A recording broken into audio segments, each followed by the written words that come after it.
Hey guys, it's Istebrak. I just wanted to show you a little video on how to use PortraitStudio. I'm so elated and so happy that this is finally done and out there and ready to be used. It allows you to generate referencing on a whole new scale.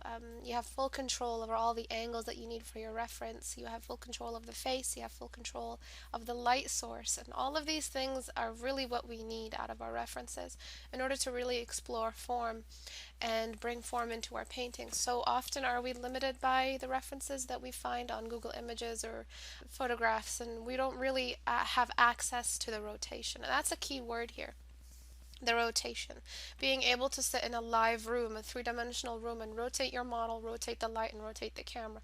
Those are three amazing dimensions to have control over as an artist. I always talk about this in my lessons, and I always say, it's important to learn rotation when you're trying to learn the three-quarter view, when you're trying to learn stacking for depth, bird's eye, worm's eye view, and foreshortening. Rotation, really, your ability to rotate a cube in an open space is what's going to take you from beginner to intermediate or intermediate to advanced. It's your ability to paint within a room instead of painting on a flat canvas. What we know as artists is that we are limited by a dimension. We lose a dimension. 3D modelers have access to the third dimension. The programs like Maya or 3ds Max or Sculptress or ZBrush, all of these, you have access to the third dimension. You can rotate your piece of clay or your model as you model it. We artists don't have access to that unless we go in there and learn 3ds Max or Maya, and learn the ins and outs of how to get a model so that you can take it into your painting. That was the biggest issue for me, and necessity is the mother of invention. So that's really how this project came about, for those who are curious. I wanted access to the third dimension because I knew my paintings would benefit from it. I knew if I had the ability to rotate and teach my mind how to rotate a model, how to see the nose from different angles, will teach me how to light it better in an open space.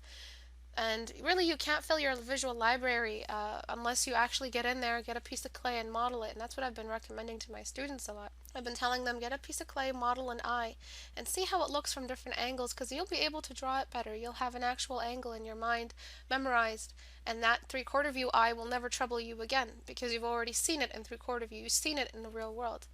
And that's the biggest thing, that we're always using flat references for our paintings. How about we start using three-dimensional references for our paintings? I know that sounds weird, but instead of having a flat photograph, a flat screenshot of a model that you never had access to, you never experienced three-dimensionally, why not develop a three-dimensional open space where a model does exist, where you have control over all the units that you would have had control over in an actual studio in the real world? Really, the best thing about PortraitStudio is that it's an artist's tool. It's just as important as Photoshop. It's just as important as your paintbrush or your canvas. And I hope that you guys find what I find out of this, and I cannot wait to see what my portraiture looks like. And that's exactly what I'm going to be doing today. I'm going to be using it. I'm going to be showing you how I sort of form my reference, the kind of face I like to draw, and yeah, I'll talk you through it. So I open the studio, and the first thing that I always do is the lighting. I choose the exact lighting that I want. I'll take care of camera angle when I do the screenshot, and the model when I decide what kind of face I want. But typically I use two, but this time I'm using three just to show you how awesome they are. The primary came from above, the secondary was more dim, came from the top right, and the bottom, or the top left for us, and the third one is just kind of illuminating on a rim light, the side of her cheek on the left. And I just used the randomizer, as you can tell, and it gave me this really nice Nubian kind of face. It was so beautiful, and I decided to make her a little darker with shinier skin, and you have control over all of that. I darken the room as well. I darken the background, and that's my model. It's so fast, it's so awesome, and you get a different face. And too often do we find ourselves stuck drawing the same face over and over and over again, and that's the best thing about PortraitStudio, is it gives you this different face each time. You have a lot of control. So what I'm going to do now is I'm just going to choose the angle that I want for my painting. So I've chosen the face, I'm going to choose the angle that I want for my painting, and we're going to go from there. Okay, so before I choose my angle, the exact angle that I want to photograph this model in, I'm going to load the model that I designed earlier, right here. You just go to the load file, and it'll load the model that you were working on. It loads everything. It loads the entire instance, so whatever you had in the mail. All you have to do is just enable the movement icon, and that'll allow you to control light 1, light 2, and light 3. And when we move these lights, we are given an indicator on the angle that we're moving in. So are we moving up and down on the y-axis, x-axis for red line, and the z-axis, which is my favorite, is the green line right here. So we can move inward and backward. This is a really nice lighting, but I liked what I had before, so I'm going to just load that again, load file. And then you have the randomize sliders, of course. You just click and it'll randomize for you, give you all kinds of faces, and you can adjust them after you decided on a really nice face you want to keep. This one's actually really cute, but still I like the one that I chose earlier. Very, very cute Nubian face, very beautiful. The bone structure is really what I look for in models.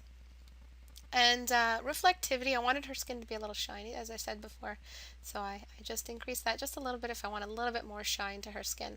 And a little bit of shine to skin is really realistic, it's really nice.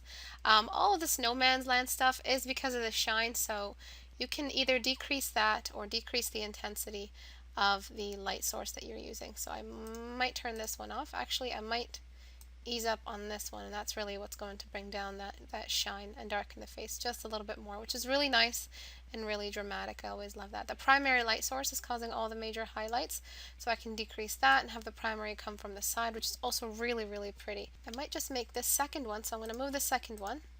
I've enabled the mover for it, and I might just have the light come in from the side.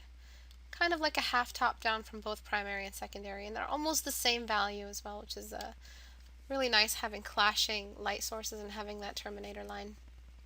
So I'm going to save it.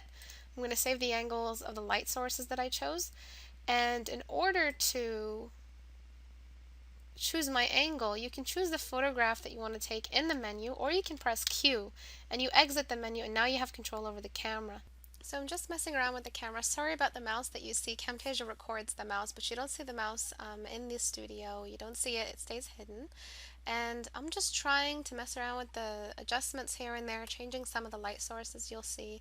I'm trying to find a really nice camera angle to take a shot of, and really this is where creativity comes in.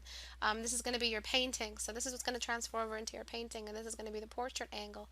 And that's what's going to be in your painting, that's what you're going to paint. So I'm really picky, trying to choose an angle that I feel speaks to me, and I'm just going to mess around a little bit more, messing around with the camera. I'm mostly looking at the distant eye and the three-quarter view. That's what I'm looking at. How much of it do I really want to hide? And I'm just adjusting camera speed right here until it sort of works with my hand. I usually keep it low as I'm choosing a camera speed because that's usually the camera speed that I'd be moving in naturally if I was really in a studio holding a camera. Really the best thing about this app is that mid-camera rotation. You can just enter the menu again and adjust the lights. I think that's the best thing about this, is that there is such a seamless connection between all your units of movement. All that makes reference generation so easy and so seamless. So now that I chose a really nice angle that I want to use for my painting, I'm just going to press F1 and it's going to save to my desktop, and I'm going to load it into Photoshop and start painting. To purchase your copy of PortraitStudio, all you have to do is go to selfie.com/Istebrak, and you can find my books there as well. Or go to istebrak.com and go to the store tab and you'll find it there as well. I hope PortraitStudio proves useful in your art journey. Thank you all for your support. Have a great day. Bye-bye.